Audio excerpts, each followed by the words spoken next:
Holy macamole! Holy macamole!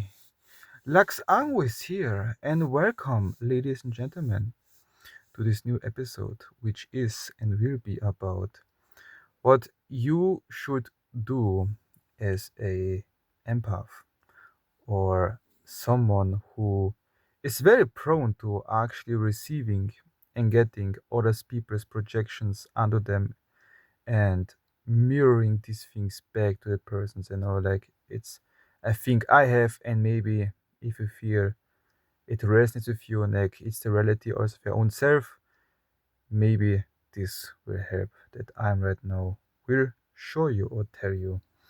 Well, usually because such individuals are usually like floating around to the whole history of the world, like just open fluid type of vessels for every type of shit out there that people are having and are projecting freely, without anything onto you. Like, yeah, here you got it. Do something with it. poke, poke it with a stick. Like, do something with the shit that I'm having. Okay, do it. And of course, there are ways, where you can like healthily put in some like mental or spiritual boundaries between these things. But usually, like we don't have the time in a busy schedule throughout the day-to-day life to um do this type of things. So what can happen is like out of nowhere you feel this type of emotions, and like you were okay and you are sure you have gotten this emotion by you being in the vicinity of this and that type of person. Like this person looked at you in a certain way, and like you just kind of intuitively feel how this other person feels, like you're talking to them or whatever, like it's a stranger, they're talking to you, and your colleagues and all such, like they have all of the varieties of emotions and you pick them up, right? It's like especially negative ones, negative ones are like very magnetic.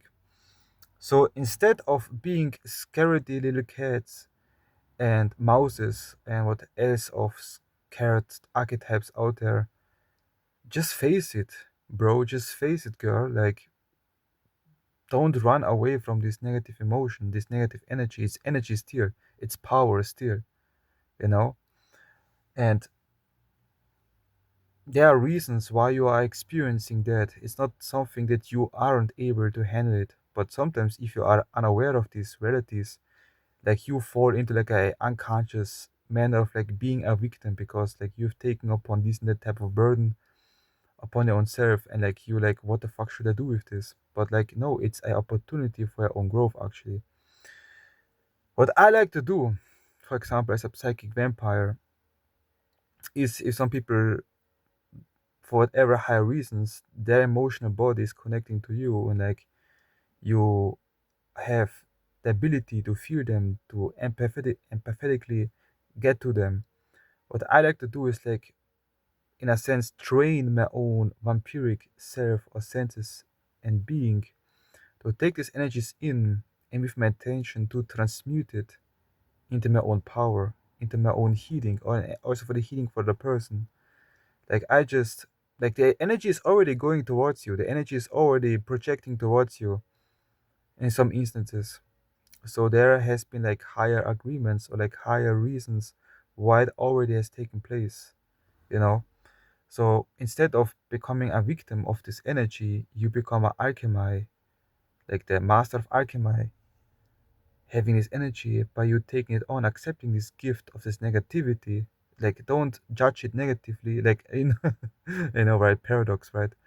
But don't judge it, um that it is something bad or evil or something to be pesky about, something to be scared of, and avoid like the evilest disease out there.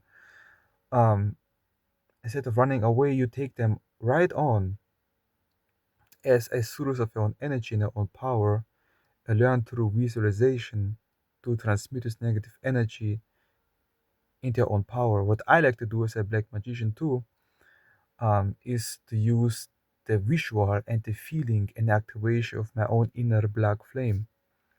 So you will intuitively get a hunch in a mind's eye how this negative energy looks like in your own body or bodies, and that you are in possession of. And you just simply by your will and intent let these colors or these energies being transformed into black flames. You can include a personal chant of your own magical name, like you can channel one for your own self, or like you can call upon a entity you're most entrusted with. It can be a demon, it can be Lucifer. Lucifer is also very powerful in transforming energies into evolution. So you can even chant Lucifer's N, Renich Bracha Beseka Lucifer, with the intention of transmuting this negativity they've gotten into your own power. And the more you do this, the more you like assemble and get in the negative energies that you receive sooner or later in your day-to-day life or path. The more you learn to accept the negativity, accept negative energies, and mastering it and transmuting it into something else, into something as a self-empowerment and self-evolution, self-expansion, the more it also becomes like a second nature to you. And so you quite literally walk around like a alchemy machine and can like master your life without having this weird pressure behind the back of a mind by other people's projections and negativity projected onto you and gifted onto you. See it as a gift, okay? See it as a gift that you can take and you can build many great things with.